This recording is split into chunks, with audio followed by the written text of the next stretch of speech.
서울 및 인근에 있는 4곳을 빼고 모두 다 규제 지역이 해제가 됐습니다. 야, 이게 정말 얼마만입니까? 11월 달에 추가로 규제 지역을 해제하겠다라고 예고는 돼 있었는데, 일단 제가 이 보도 자료를 보고 느낀 점은 첫 번째, 생각보다 많이 빠졌다. 좀 놀랍다. 그리고 두 번째, 저는 교통 대상 지역, 규제 지역 해제 요게 중심일 줄 알았거든요. 그런데 뒤에 보여드리겠지만 이 보도 자료의 제목이 부동산 시장 현안 대응 방안입니다. 그래서 조금 더 많은 내용들이 있어요.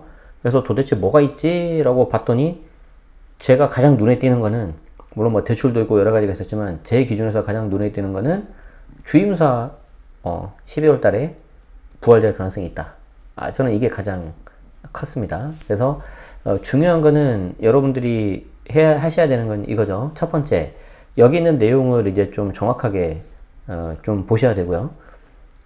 그리고 이제 두 번째는 이걸 가지고 내 기준에서 어떤 걸 활용할 거냐.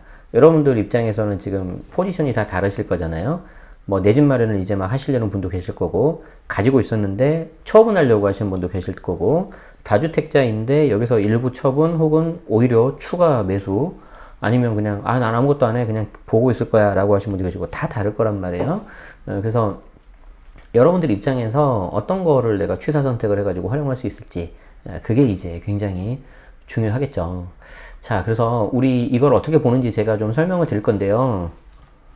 가급적 원문 자료를 좀 보시는 게 좋아요. 그 단톡방에서 도는 것만 보지 마시고, 검색창에서 국토교통부라고 이렇게 치면 이게 국토교통부 이렇게 사이트가 나옵니다. 그래서 여기 뉴스 소식으로 가면 보도자료가 이렇게 있거든요. 그래서 여기 보도자료 보면은 건축사 자격시험 합격 예정자도 있고 그리고 이제 여기 901번에 보면 규제지역 서울 및 연접 4곳 외에 모두 해제, 이게 있습니다. 그래서 이게 자료가 이게 파일이 있는데요. 한글 파일 3개하고 PDF 하나 있는데, 이 PDF는 여기 첫 번째는 한글 파일 요거랑 같은 거예요. 개인적으로는 한글 파일을 이제 공공기관에서 많이 쓰니까 이렇게 하시는 건 좋은데, 사실 이거 한글 파일 그 편집기로 해가지고 수정해버리면 되잖아요. PDF로 좀 수정 못하게 PDF나 이미지 파일로 좀 해야 되지 않나, 저는 그렇게 생각합니다. 어쨌든 그렇고요. 댓글도 있네요. 첨부 파일 중 한글 파일이 안 열린다는데, 어쨌든 이런 댓글이 있었는데, 우리는 요 자료를 가지고 보도록 하죠. 그래서 이 자료에서요, 엄밀히 말하면 이제 종류가 3개거든요. 근데 하나는 표지고 나머지 2개가 있는데, 요 석간이라고 표시되는 요게 이제 굉장히 세부적인 내용이 나와 있고, 요거 나머지 파일도 좀 하나 좀 보셔야 돼요. 거기에 좀 나름 중요한 내용이 있거든요. 그래서 요게 이제 일종의 서머리니까 요걸 먼저 보도록 하겠습니다. 규제지역 서울 및 연접 4곳 외 모두 해제인데, 뭐라고 써 있는데, 자, 일단 핵심이 이겁니다. 이번 심의를 통해서 서울, 그리고 옆에 있는 과천, 그리고 성남 다가 아니라 분당구, 수정구, 요 2개만. 야, 이거 성남시에 다른 있는 중원구인가요? 걔는 또 뭡니까 도대체? 요 2개는 아직 남아있네요. 좋게 생각하시죠. 그리고 하남, 광명, 이렇게 5개 빼고는 전부 다 해제. 그 경기도 전역, 인천, 그리고 세종 같은 경우에 9월 달에 투기과열지구에서 해제가 되고 조정대상 지역은 남아있었잖아요. 그런데 이번에 세종까지 없애버렸어요. 그래서 구체적으로는 해제지역 이런 식으로 나온 게 있고요. 제가 이 자료를 좀 여러분들한테 보여드리고 싶은 건 요거죠. 자, 한편 주거정책심의위원회에서는 서울과 경기 4곳에 대해서 규제지역을 유지하기로 결정했는데, 서울은 주변 지역 파급 효과, 개발 수요, 높은 주택 수요, 그냥 주택 수요도 아니고 높은 주택 수요, 대기자가 많다는 거죠. 얼마 전에 송파에서 대단지 엘리트라고 하죠. 엘스 리센치 트리지움에서 급매가 나오니까 곧바로 나오더라고요. 지금이 혹시 저점이냐? 실수요자도 움직인다. 막 그런 게 나오던데, 설령 그게 사실이 아니고 일부 내용이라고 하더라도 그만큼 계속 관심들이 높다는 거예요. 그래서 서울 같은 경우에는 높은 주택 수요가 있기 때문에 계속해서 유지하겠다. 그런데 사실 서울도 25개 구가 있는데 좀 더 세분하게 보긴 해야 되는데, 좀 상징적인 그런 부분이 있기 때문에 전부 다 그대로 놔두는 것 같습니다. 여기에 경기도 같은 경우에는 서울과 가깝고 그 집값 수준 그리고 개발 수요 계속 개발을 한다는 거죠. 그리고 유사한 시기에 규제지역으로 지정된 과천, 성남 중에서도 분당구, 수정구 그리고 하남, 광명은 투기과열 그리고 조정대상 지역을 유지하기로 했다. 이유가 뭐예요? 집값도 높고 개발 수요도 있고 호재가 많이 있다는 거고 그리고 요건 좀 약간 약한 것 같아요. 유사한 시기에 규제지역 됐으니까 계속 있겠다. 아 이건 좀 약간 약한데 뭐 봐줍시다. 자 그래서 이거를 보면은 여러분들이 좀 어떤 생각이 들죠? 두 가지일 겁니다. 왜 안 풀어줘? 아쉽다. 그거는 아마 여기 이해관계자이실 거예요. 실거주이시거나 인접에 살고 계시는 분. 두 번째, 야 여기가 아직도 이렇게 대기 수요가 있고 인기가 많은 지역이구나.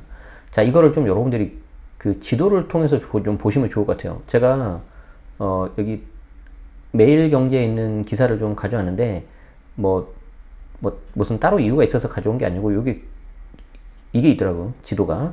그래서 여러분들이 좀 지도를 좀 보시면 좋을 것 같은데요.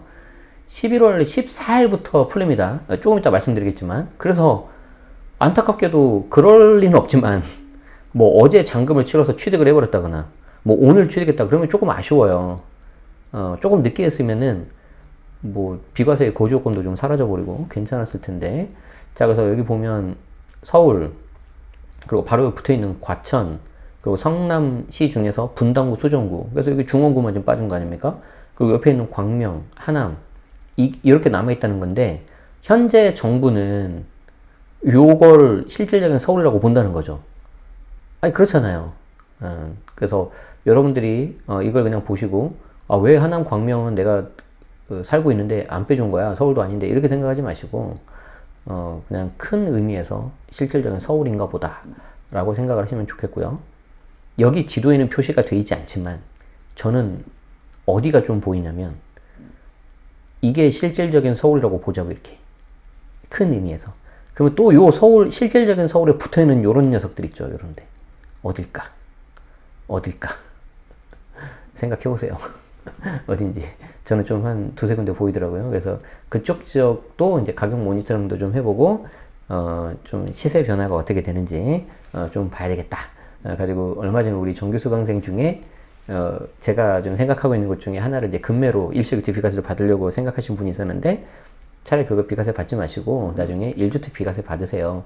가지고 있는 게 좋을 것 같아요. 그랬는데 이번에 풀려가지고 개인적으로는 그래도 한 1, 2억은 세이브 하셨을 것 같다라고 저는 생각을 합니다. 어딘지는 말 안 하겠습니다. 그냥 제 개인적인 생각이니까.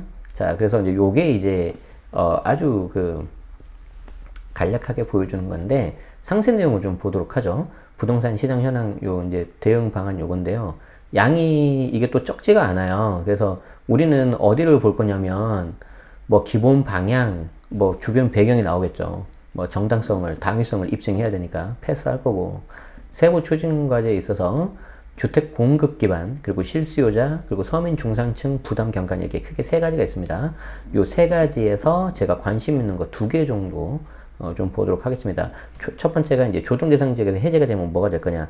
그리고 두 번째 제 관심 사항인 주택임대 사업자. 요거 좀 볼 겁니다. 그리고 이제 향후 계획. 여기 이제 향후 계획 보면은 후속 조치 사항 해가지고 지금 정부에서 저는 조금 좋았던 게 뭐냐면은 항상 이렇게 뒤에 이제 추진 과제별 후속 조치 해가지고 한눈에 딱 볼 수 있게 과제별 그리고 시행 시기 이런 게 좀 나와 있어요. 그래서 저는 그게 좀 보기가 좋더라고요. 자, 로마자 1번 최근 부동산 시장 동향 및 평가 패스하겠습니다. 여러분들 얼마 요즘에 안 좋은지를 알고 계시죠? 거래 자체가 안 돼요. 가격은 오를 수도 있고 내릴 수도 있어요. 언제나 영원한 상승, 영원한 하락 그건 없잖아요. 맞죠? 근데 문제는 뭐냐면 거래량이 너무 적으면 이건 굉장히 좀 비정상적인 시장이라고 저는 개인적으로 생각을 해요. 근데 거래량이 너무 적다. 그래서 그런 부분이 좀 있고요. 넘어갑니다. 미분양도 있다는 거고 뭐 선행 지표들이 하락세로 반전했다는 거고 뭐 우리 다 알고 있는 거잖아요. 그리고 실무 현장에 계신 분들은 훨씬 더 얼마나 힘든지 알고 계시니까. 그래서 이런 어려움이 있어서 뭔가 해보겠습니다 라고 이제 하는 거죠. 그래 알겠다 이거예요. 그래서 기본 방향은 뭐예요? 기본 방향은 공급 기반의 위축을 방지하겠다. 계속 공급은 그냥 그대로 간다. 그리고 실수요자 내 집 마련의 애로를 해소하겠다. 그러니까 다주택자 그리고 일부 투기꾼이 아닌데 투기 수요가 아닌데 내 집 마련은 실수요자인데 뭔가 애로사항이 있으면 안 되겠다. 이거 해주겠다.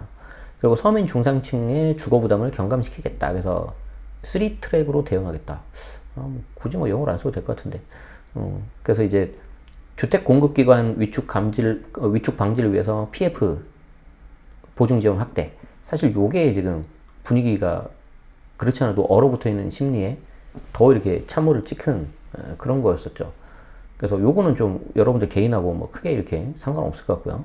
실물 부분에 있어 보면은 안전진단 개선 방안 연내 조기 반응하고 사전 청약 부담 완화를 통해서 주택 분양 물량 분산 유도하고 뭐 그냥 그런가 보다 했어요. 근데 여기 이게 떡 하고 있는 거지. 등록 임대 사업제 합리적 개편 방안 연내 마련. 오. 저게 이제 우리가 이제 주택 임대 사업자가 기존에 있었던 집을 취득해 가지고 하는 매입 임대가 하나가 있고, 그리고 이제 새로 신축으로 만들어서 하는 건설 임대, 크게 두 가지가 있는데, 건설 임대는 우리 지난번에 명사특강에서 살펴보지 않았습니까? 그런데 매입 임대, 이게 이제 일반적인 여러분들이 좀 하기 쉬운, 저도 주택 임대 사업자인데 그 매입 임대에 관련해 가지고 개편 방안을 내겠다. 자, 그러면 왜 이게 관심이 있냐면은 두 가지예요. 첫 번째, 아파트 등록이 과연 될 거냐 안 될 거냐. 될 가능성이 좀 높죠. 두 번째, 2020년 710 대책 이후로는 혜택도 완전히 많이 줄어버렸고, 특히 2018년 913, 그게 이제 정말 대못을 하나 박아버렸죠. 뭐예요? 2018년 9월 14일 이후 조정대상 지역에서 신규로 취득한 주택에 대해서는 종부세 합산 배제, 양도세 중과 배제 같은 혜택이 없어져 버리죠. 유주택자인 경우에. 그런데 아마 그 부분이 좀 개편이 될 것 같아요. 그리고 설령 개편이 안 된다 해도 조정을 다 풀어버렸잖아. 분위기가 좀 안 좋은데? 지금 여러분들 주택임대 사업체 한 지 오래됐죠? 저도 강의를 이거 관련해서 안 한 지가 한 1년 넘어가지고 네, 여러분들도 이제 감이 좀 그럴 텐데, 지난 정부에서 나왔던 여러 가지 대책이 있지만 그 중에 이 2018년 913 대책이 저는 굉장히 그 센 대책 중에 하나라고 좀 생각을 하거든요. 여러 가지가 좀 있었는데 그 중에 하나가 뭐냐면은 바로 이거예요. 9월 14일 이후, 그러니까 이 날짜 포함입니다. 9월 14일 이후 유주택자가 조정 대상 지역에서 신규로 주택을 취득하잖아요.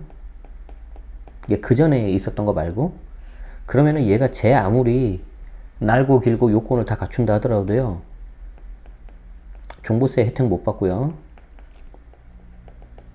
양도세 혜택 못 받아요. 그리고 이제 조금 더 가서 2020년 7월 10일 날에는 아예 아파트는 등록을 막아버렸죠. 그럼 결론이 뭐예요? 이제 연말에 좀 뭔가 나올 것 같긴 한데 결론은 뭐예요? 그나마 지금 해볼 수 있는 게 빌라 같은 거. 근데 빌라 등록하면 어떻게 되는 줄 알아요? 자, 일단 취득세 가능해 안 가능해? 신규로 처음 최초 분양하는 그것만 가능해요. 그래서 세모예요. 두 번째, 종부세는요. 종부세는 만약에 조정이면 혜택 없어요. 이거 어떡하려고 그래? 10년 동안 가져가야 되는데. 양도세는 양도 당시에 비조정이면 괜찮은데 만약에 조정으로 계속 있으면 어떻게 되는 거예요? 중과배제 이거 혜택 안 돼, 이거. 그러니까 난 빌라를 왜 등록하는지 난 이해를 못 하겠어. 10년 동안 이거 종부세 다 내고, 물론 10년 다 하고 나중에 팔면은 장특공 50% 70% 그건 되겠죠. 근데 나중에 조정해서 풀릴지 안 풀릴지도 모르는데. 그런데 이번에 이거 조정 다 없애버렸잖아요. 서울하고 그 인접 네 군데 빼놓고. 그 네 군데 혹시 그래서 F4예요? 어쨌든. 그럼 이게 이제 조정 대상 지역이 아니라 비조정이기 때문에 지금 취득해가지고 만약에 요건을 갖춘 빌라나 뭐 다세대나 그런 거 하면은 좀 혜택은 볼 수 있겠다. 그런데 아파트가 여전히 안 되잖아요. 그런데 개인적으로는 올해 연말에서는 이거 아파트에 대한 등록이 좀 나올 것 같다 라고 저는 생각을 합니다. 사실 개인적으로는 저게 좀 더 일찍 나올 거라고 생각을 했었어요. 8월달 공급대책 때. 근데 안 나오더라고. 그래가지고 내가 이거 좀 그렇다 했는데 연말에 좀 나올 것 같아요. 물론 틀릴 수 있습니다. 그때 가서 또 보셔야 돼요. 자, 그리고 크게 두 번째 같은 경우에는 실수요자 내 집 마련 해소. 내 집 마련 애로를 해소. 내 집 마련 해소가 아니라 내 집 마련 어려움, 애로를 해소했다. 뭐 때문에? 서울 및 연접 지역을 제외하고 다 이렇게 해제해버렸다는 거죠. 그래서 이제 규제적으로 묶어 있다 보니까 종전주택 처분하는 것도 좀 힘들고, 그래가지고 우리가 다 이번에 풀어드릴게요 라고 한 거예요. 이게 한글 파일이 좀 뭔가 제 컴퓨터하고 궁합이 좀 잘 안 맞는 거는 되게 뭐가 느리네요. PDF를 올려주십시오. 그 정책 만드신 분들. 자, 어쨌든 이거 있고요. 그리고 LTV 규제 완화 방안 연내 시행하고, 그리고 무순위 청약 거주지역 요건 폐지. 이것도 이제 좀 필요하신 분들 할 수 있을 것 같아요. 그리고 생애 최초 주택 구입자 대상 세제 지원 요건 완화. 생애 최초 취득세 감면 같은 경우에도 다 풀어버렸는데 더 있는 것 같습니다. 그리고 무주택 주거 취약계층 LTV 한도 확대. 근데 문제가 뭐죠? DSR이 남아있잖아요. DSR이 어떻게 될지 모르겠어요. 그리고 주택 보유 서민 중산층 관련해가지고 주담대 규제 완화. 그리고 요거 좋은 것 같아요. 요거. 임차 보증금 반환 대출 보증 확대. 그러니까 우리가 이제 중간에 임차인 분들이 이제 나가면 원래는 계약 기간이 끝나면 돌려주는 게 맞아. 근데 현실적으로 실무에서는 보통 어떻게 해요? 그 다음 세입자 맞춰가지고 서로 맞춰가지고 돈 받고 이렇게 하는 거죠. 그런데 요즘에 워낙 거래가 안 되고 그냥 기존에 있던 사람들도 눌러 앉아버리니까 세입자를, 임차인을 못 구하는 거예요. 못 구하니까 원래대로라면 날짜 지나버리면 이제 막 소송 들어가고 좀 힘들거든요. 그렇기 때문에 여기에 대해서 퇴거용 전세자금 대출 같은 경우에는 좀 확대가 된다. 이렇게 좀 여러분들이 이해를 하시면 되겠어요. 자, 요게 다예요. 요게 다입니다. 별거 아닌 것 같지만 제가 봤을 때는 좀 말 그대로 그 제목 자체가 현재 부동산 시장에 대해서 뭔가 대응책이기 때문에 여러 가지를 좀 가져온 정책이라고 저는 평가를 하고 싶습니다. 여기 이제 뭐 PF 보정 있고 막 여러 가지 있고 이거는 좀 관심 있으신 분들 보시고요. 뭐 제가 또 잘 모르는 부분도 있고, 그리고 여기 뭐 안전진단 같은 경우에는 개선 방안을 해가지고 어떻게든 빨리 정비 사업을 진행하겠다는 거 아니겠습니까? 그래서 정비 사업은 제가 올 초부터도 계속 말씀드렸지만 서울 같은 경우에 신축 공급을 할 수 있는 게 이거밖에 없어요. 재개발, 재건축. 그래서 여러분들이 좀 이쪽은 공부를 계속 하셔야 된다. 그리고 나머지 넘어가는데, 자, 관심사항인 사심 가득한 방송입니다. 관심사항인 등록 임대사업자의 정상화 같은 경우 이거 봅시다. 2020년 이후 710 대책이죠. 등록 임대사업자 혜택을 지속적으로 축소했는데 현재는 10년 아파트가 아닌 것만 신규 등록을 허용하고요. 종부세, 양도세, 법인 등 세제 혜택도 지속적으로 축소했어요. 누가 주택임대사업자가 꽃길이래요. 가끔 가다가 제 영상에서 실제 남아있는데 가끔 가다가 기자분들이 잘못하고 막 쓰시는 거 있어요. 뭐 주택임대사업자가 혜택만 받고 의무사항 어겼다. 진짜 죄송한데 그분 공부 좀 하라 그래요. 진짜 공부 좀 하라 그래. 만약에 공적 의무사항을 어겨버리면은 세제 혜택 날라가 버리고 과태료까지 내야 돼요. 근데 누가 그 혜택 받고 그 공적 의무사항 어기고 그랬다는 거예요. 말도 안 되는 거예요. 공부 좀 제발 합시다. 제가 왜 갑자기 흥분을 했냐면 저도 주택임대사업자고 저는 그 온몸으로 그걸 다 느껴가지고 다 체험한 사람이에요. 어떤 식으로 다 변했는지. 자, 그래서 그런 식으로 하면 안 된다. 항상 모든 게 빛이 있으면 그림자가 있고 양지가 있으면 음지가 있는 겁니다. 권리가 있으면 의무가 있는 거고. 그래서 너무 한쪽으로 권리가 쏠려도 안 되고요. 너무 한쪽으로 의무가 쏠려도 안 돼요. 밸런스라는 게 있어야 돼. 어쨌든 그랬는데, 자, 과거 지원제도 운영 시 효과, 매매 및 임대차 시장 상황 등 다양한 여건을 감안해서 합리적 개편 방안을 마련하겠다. 말을 되게 어렵게 쓰는데 무슨 말이냐면 과거에도 운영해보니까 일부 효과가 있었다는 거죠. 그리고 지금 매매 임대차 시장 지금은 거래가 안 되니까 가격이 다 떨어지고 있는데 이게 언제까지 또 영원히 된다는 보장이 없잖아요. 근본적인 문제인 공급이 안 된 상태에서는 이게 또 언제 또 트리거가 발동돼가지고 불안 요소로 될 수 있다는 거예요. 그리고 생각을 해봐요. 지금 우리가 전세값이 떨어졌죠. 전세값이 왜 떨어져요? 임차는 딱 두 개밖에 없잖아요. 전세 아니면 월세. 근데 지금 전세를 가려고 하니까 많은 금액에 대해서 내가 대출을 받아야 되는데 대출 금리가 너무 비싸잖아요. 그러니까 내가 차라리 이 대출 금리 내느니 월세를 내버려야 되니까 지금 월세 가는 거잖아요. 근데 월세를 가니까 또 집주인들이 어떻게 돼요? 여기에 대해서 또 올려버리잖아요. 자기들도 손해보면 안 되니까. 그러면은 언제까지 이 월세가 상대적으로 쌀까? 그리고 언제까지 계속 영원히 금리가 올라갈까? 그러지 안 될 거잖아요. 무슨 말이냐면 결과적으로는 역전돼가지고 또 전세에 대한 수요가 올라갈 수 있단 말이에요. 그럼 전세가 올라가면 또 매매 시장이 불안해질 수 있잖아요. 정부도 그걸 잘 알아요. 잘 알기 때문에 결국에는 매매값은 공급을 통해서 해결해야 되는데 시간이 더 오래 걸리고 그 안에 임대차 시장이라도 안정시켜야 되니까 여기에 대해서 안정을 시키려면 결국 해결해 줄 사람은 다주택자밖에 없거든. 그럼 여기 다주택자들을 유인할 수 있는 거는 주택임대사업자밖에 없다는 거죠. 그래서 세제, 금융지원 수준 등에 대한 종합적 평가와 함께 리츠 등 전문 법인 사업자 육성 방안 등을 포괄적으로 검토하겠다. 법인에 대해서 이제 뭔가 좀 나올 수 있지 않을까, 그런 부분도 좀 생각이 들고, 지난번 우리 명사특강에서 김성범 세무사님하고 이야기했던 거는 뭐였습니까? 여전히 건설임대사업자는 혜택이 있고 일반 매입임대보다 요건이 좀 더 완화되어 있고 확대가 되어 있기 때문에 한번 생각해 보셔라 라고 하는 거였는데, 매입임대까지 조금 다시 정상화 방안이 나오면은 좀 자산관리 하는 데 있어서 여러분들이 좀 많이 고민해 보실 수가 있을 것 같고요. 저는 뭐 그때 가서 다시 한번 설명을 드리겠지만, 제가 첫 번째로 보는 기준은 뭐냐면 지금 말씀드리겠습니다. 만약에 합리적 개편 방안이라고 나왔는데 의무 임대 기간이 계속해서 10년이다. 그럼 저는 한 솔직히 말하면 70% 확률로는 안 할 것 같아요. 10년 너무 길어요. 인간적으로. 그리고 그 10년 동안 내가 5%밖에 못 올리잖아요. 그래서 저는 만약에 10년이 계속 된다면은 안 할 것 같다. 만약에 좀 정부가 머리를 쓴다면 예전처럼 단기하고 장기 두 개 나눠가지고 장기 쪽, 뭐 8년, 10년 쪽에 훨씬 더 많은 혜택을 주고 단기 이쪽에 대해서는 혜택을 많이 줄이고, 그런 식으로 저는 투트랙으로 가야지 맞다고 봐요. 제 개인적인 생각입니다. 그래서 12월 달에 등록임대사업자의 정상화 방안 발표라고 나온 거 보니까 저는 이 정상화라는 키워드가 이제 그 어떤 건지가 이게 유추해 보자면은 다시 예전처럼 돌아가는 방향으로 되지 않을까, 저는 그렇게 생각을 합니다. 맞는지 틀리는지는 그때 가서 봅시다.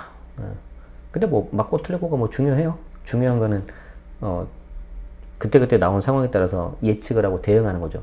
우리가 파월 아저씨가 저렇게 올릴 줄 알았냐고. 미국이 금리가 올라갈 거라고 예상을 했지만 이렇게 급격하게 올릴 줄 몰랐잖아요.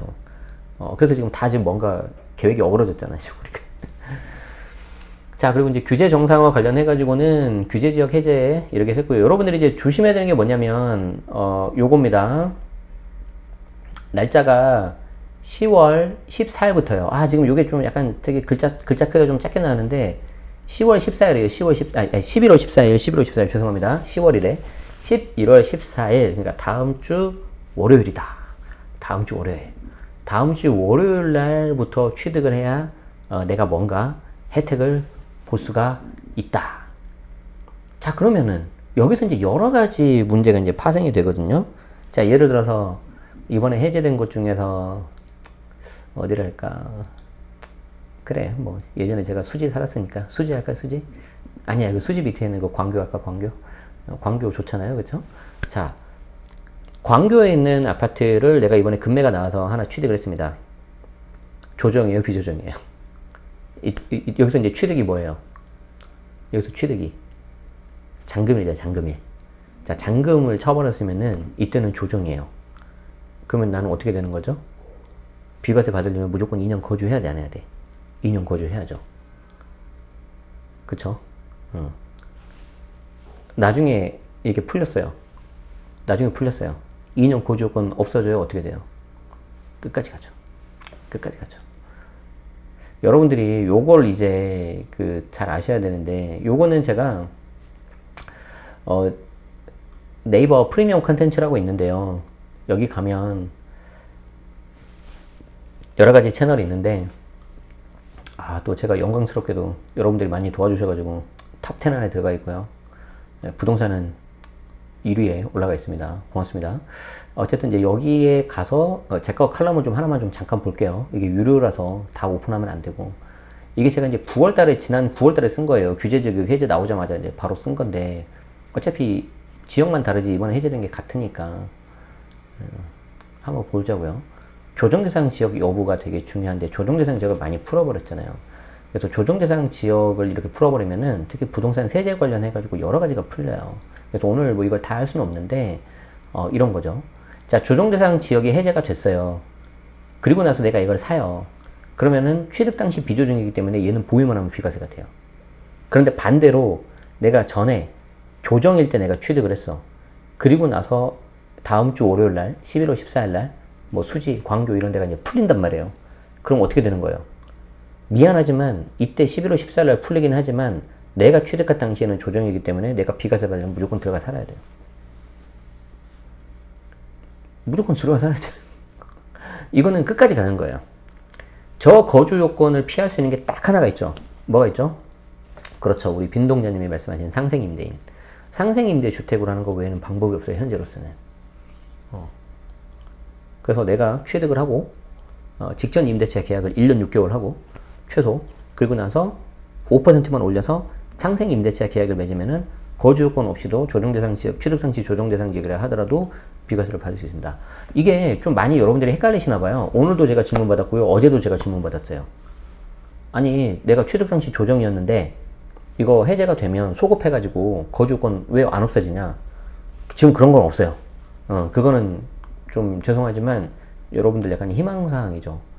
물론 이제 뭐 정말로 정부에서 풀어준다면 그렇게 해줄 수도 있지만 그럴 가능성은 제가 지금은 없다고 봐요. 그래서 이거 많이 헷갈리시니까 조금 잘 보셔야 될 것 같습니다. 자, 그리고 지금 내가 만약에 계약을 했어요. 조정 당시에 내가 계약을 했다. 그리고 나서 해제가 돼버렸다. 그리고 내가 잔금을 치렀다. 그럼 어떻게 되는 거예요? 원래 주택의 취득 양도일 기준은 언제입니까? 잔금일이잖아요. 정확하게는 잔금일과 등기 접수일정 빠른 날이잖아요. 그렇기 때문에 잔금일이 원칙이기 때문에 이때 원칙으로 가면 어떻게 되는 거예요? 비조정이잖아요. 비조정이기 때문에 이때는 보유만 하면 비과세 가능해요. 그래서 예를 들어서 어떤 게 있을까요? 조정지역일 때 분양권을 취득을 했어. 그런데 이번에 해제가 되고 이때 이제 주택으로 준공이 되는 거죠. 그럼 요 날로 보겠죠. 그렇게 해서 보유만 해도 비과세가 될 수 있을 거고 뭐 그런 것들이 좀 몇 개 있을 거예요. 다만 이제 무주택 세대 뭐 그런 건 있겠죠. 그래서 이제 여러분들이 이제 비과세 판단하는 경우에 있어서는 좀 이게 엄격 해석해야 되고 또 세대기준 주택수 등 여러 가지 따져봐야 되는 게 많으니까 꼭 반드시 세무사님 통해 가지고 상담을 하시길 바랍니다. 저는 큰 틀에서만 좀 이렇게 말씀드릴 거고요. 요거는 이제 반대로 조정대상지역으로 지정되는 건데 재수 없으니까 이거는 안 할게요. 괜히 다시. 자, 그리고 이제 여러분들이 헷갈리는 게 이것 때문에 그래요. 자, 아까는 제가 비과세 하는 데 있어서 거주 요건이 붙냐 안 붙냐 그걸 봤잖아요. 그거는 딱 취득할 때 그게 정해지고 끝까지 간다 그랬잖아요. 근데 내가 양도하는 경우 중과가 되냐 안 되냐 이거는 양도 당시만 봐요. 자, 그러니까 보세요. 내가 취득할 때 조정대상 지역이었어. 그런데 이번이 풀렸어. 아까 용인, 수지, 뭐 수원, 광교 이런 데 보자고요. 자, 해제가 됐어요. 취득 당시에는 조정이었어. 근데 이번에 해제가 됐어. 내가 매도를 했는데 나는 목적이 비과세가 아니야. 일반과세만 받으면 돼요. 중과만 피하면 돼. 그럼 어떻게 된다? 양도를 기준으로 봐요. 그러니까 취득 당시 조정이라 하더라도 양도 당시가 비조정이니까 내가 그게 풀려버려요. 그러니까 중과는 양도 당시로만 판단하니까 가능하다고요. 단 2년 이상 보유해야죠. 2년 미만 보유해버리면 단기세율 들어가 버리니까 조심해야죠. 60% 70% 들어가 버리면 안 되잖아요. 그런데 비과세 같은 경우에는 그게 끝까지 가버리니까 그래요. 그래서 제가 막 이렇게 그림도 만들어 놨어요. 비과세 판단은 취득 당시로 하는 거고 중과 여부는 양도 당시로 판단을 하는 거다. 그래서 이렇게 뭐 있고요. 그 외에 바뀌는 게 취득세. 취득세 같은 경우에도 내가 비조정 돼버리면은 이제 내가 서울에 하나가 있고 용인, 수지나 광교에 하나 사는데 비조정이니까 취득세 중과 피할 수 있죠. 괜찮죠. 갑자기 막 상상을 했어요. 서울에 좋은 거 하나 가지고 있고 광교 호수 전망이 나오는 그 옆에 아파트 있잖아요. 제가 단지명은 말하지 않겠습니다. 그런 거 하나 딱 샀을 때 취득세 중과를 피할 수 있다. 아, 너무 좋은데? 저라면. 그리고 이제 증여취득세. 요게 이제 굉장히 크죠. 자, 예를 들어서 내가 서울에 하나 있고요. 뭐 경기도에 하나가 있어서 이번에 주택이 2개인데 보유세가 이제 많이 나온다고 가정해 봅시다. 보유세가 많이 나오는데 이건 그림을 그립시다. 그림을 그리는 게 여러분한테 좀 더 좋을 것 같아요. 왜냐하면 연말까지는 증여 타이밍이거든요. 자, 내가 1세대가 이렇게 있습니다. 1세대가 이렇게. 여기가 이제 서울을 가지고 있어요. 그리고 여기에 이제 경기도 하나 가지고 싶어요. 경기도 아까 과천 그런 데는 빼고요. 근데 여기에 이제 보유세가 너무 많이 나오는 거지. 보유세가. 왜 많이 나오죠? 2주택. 조정이니까 중과세율 들어가서 그렇잖아. 그쵸? 그런데 만약에 이번에 경기도가 조정에서 비조정으로 바뀌었다. 그러면은 중과세율이 아니라 일반 세율이 되겠죠. 그러면 보유세 부담이 생각보다 많이 내려갈 수 있어요.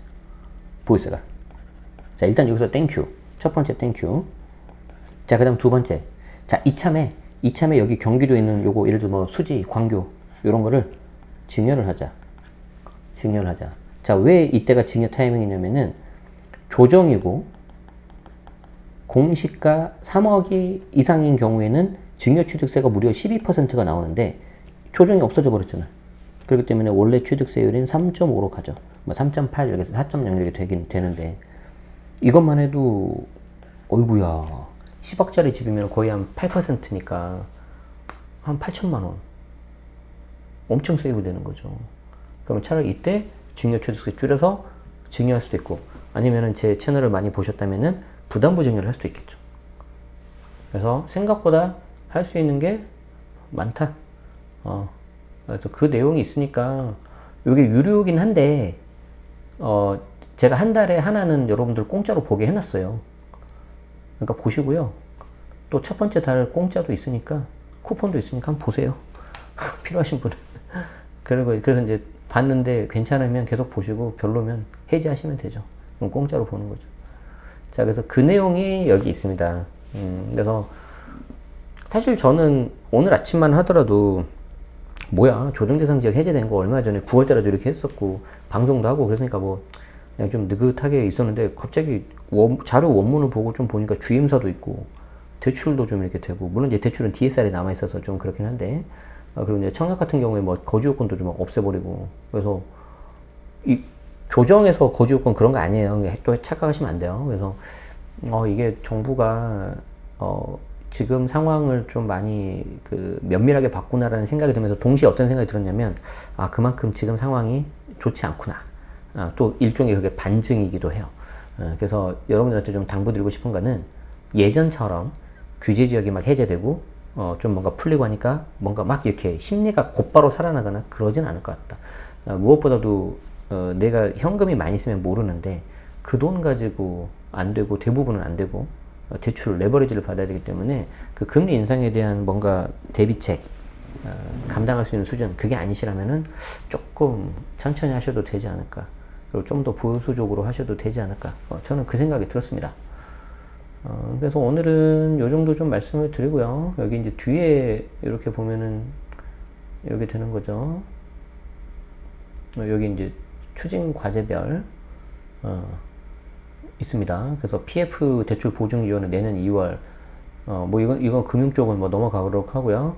우리가 관심 있는 거는 이제 재건축 안전진단 개선 방안이 올해 11월 공공택지 사전청약 의무 완화 11월 그리고 등록임대사업체 합리적 개편 방안 저는 이게 땡기거든요. 12월 그리고 규제적 해제하는 건 아까 11월 14일 그리고 LTV 규제 완화 방안 이거 12월 1일 무순위 청약 거주지 요건 폐지 23년 1월 내년이네요.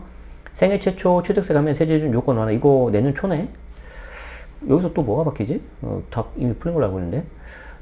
그리고 이제 LTV 한도 상향 12월 청년 전세 특례 보증 한도 확대 내년 1월 생활안정 임차 보증금 반환 목적 주담대 규제 완화 이거는 좀 빨리 하면 좋겠어요. 23년 초 임차 보증금 반환 대출 보증 한도 확대 이게 약간 요거 위에 있고 이거 다른 거구나. 그리고 주담대 채권조정 뭐 요렇게 있습니다. 굵직굵직한 게 생각보다 많이 있고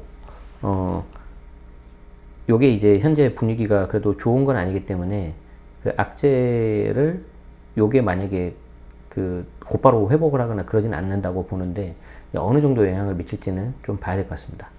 좀 더 지켜봐야 될 것 같고요. 중요한 거는 현실적으로 지금 연말까지 뭔가 하실 수 있는 분들은 아무래도 증여가 제일 유리할 것 같아요. 증여를 해가지고 여기에 상생임대주택까지 결합시켜버려서 거주요건을 아예 없이 비과세 나중에 받는 거 서울 같은 경우에 서울, 과천, 성남, 광명, 하남 이런 거는 가능하고요. 이번에 예를 들어서 세종 같은 경우에는 조정에서 비조정 바뀌어버렸죠. 그러면 증여해가지고 상생임대 할 필요 있어 없어요? 없죠. 그냥 증여만 해줘버리고 보유만 하면 비과세 돼버리잖아요. 그렇게 할 수 있겠죠. 그리고 처분 같은 경우에 있어서 경기도 같은 경우에 대부분 지역에는 이제 조정대상 지역이었는데 내년 5월 9일까지 양도세 중과 한시배제 그 기간까지 팔아야 되잖아요. 근데 그게 안 팔려도 어차피 비조정이니까 중과는 피할 수 있다. 다만 취득 당시 조정이었으면 거주요건 들어간다. 말 나온 김에 내년 양도세 중과 한시배제 5월 9일인데 연장 될까 안 될까? 저는 이렇게 많이 풀어버려서 이제 연장 안 된다고 봐요. 제 개인적인 생각. 연장되면 좋고. 그리고 여기 이제 새로운 변수가 하나 나올 수 있는 게 올해 12월 달에 나올 주택임대 사업자 개편 방안. 그때 나오면 또 말씀드리겠습니다. 구독하시고 알림 설정 하시면 편하게 라이브 들으실 수 있으니까 알림 설정 해주시고요. 지금 영상은 이제 좀 편집해가지고 별도 영상으로 좀 올려드리겠습니다. 그래서 라이브에서만 좀 들을 수 있는 게 있기 때문에 그 부분을 좀 감안해 주시면 고맙겠습니다. 오늘 긴 시간 시청해 주셔서 고맙습니다.